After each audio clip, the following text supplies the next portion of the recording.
شمالی امریکہ کے گہرے جنگلات میں ایک سرد رات چھائی ہوئی تھی۔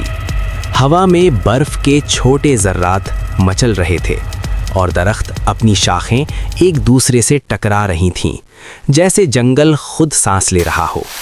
لوگ کہتے ہیں کہ یہاں وینڈیگو کی روح بسی ہوئی ہے، ایک ایسی مخلوق جو بھوک کے نام پر انسانیت کو ختم کر دیتی ہے۔ نوجوان شکاری ایتھن شکار کے لیے جنگل میں داخل ہوا۔ سردی اور بھوک کے باوجود وہ آگے بڑھتا رہا، بے خبر کہ اس کا انجام کس طرح بھیانک ہوگا۔ جیسے ہی وہ سنسان دریا کے کنارے پہنچا، ایک عجیب سی سرسراہٹ اس کے کانوں میں گونجی اور درختوں کے بیچ سے کوئی سایہ جھانک رہا تھا۔ رات کے بڑھنے کے ساتھ درختوں کے سائے عجیب اور خوفناک شکلیں اختیار کرنے لگے، اور ایتھن محسوس کرنے لگا کہ کچھ اسے مسلسل دیکھ رہا ہے۔ اچانک ایک انسانی جیسی مگر خوفناک اور لاغر مخلوق اس کے سامنے نمودار ہوئی۔ اس کی آنکھیں خالی اور جسم لمبا و بھوکا تھا۔ وینڈیگو۔ اس کی آواز میں سردی اور خطرہ تھا۔ وہ ایتھن کو اپنے بھوکے جال میں پھانسنے کی کوشش کر رہی تھی، اور ایک بار اس کے قبضے میں آ جانے کے بعد انسان کبھی واپس انسان نہ رہ سکتا۔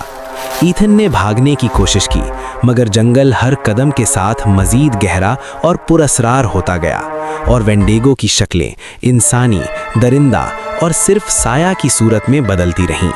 اس کے دل کی دھڑکن جنگل کی خاموشی سے بھی زیادہ تیز ہو گئی۔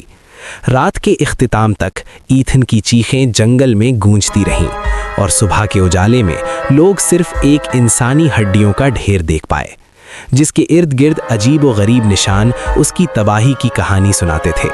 یہ کہانی ہمیں یاد دلاتی ہے کہ انسانی لالچ اور خواہشات کتنی خطرناک ہو سکتی ہیں، اور بعض خوفناک مخلوقات محض کہانی نہیں بلکہ ہمارے اپنے اندر چھپی ہوئی تاریکی کی علامت بھی ہو سکتی ہے۔ آج بھی شمالی امریکہ کے جنگلات میں لوگ رات کے وقت باہر جانے سے ڈرتے ہیں، کیونکہ وینڈیگو کی چیخیں اور سایہ ہمیشہ ذہنوں میں رہ جاتے ہیں، اور کبھی کبھار اگر کوئی بہت لالچی ہو، یہ سایہ اسے بھی اپنی گرفت میں لے سکتا ہے۔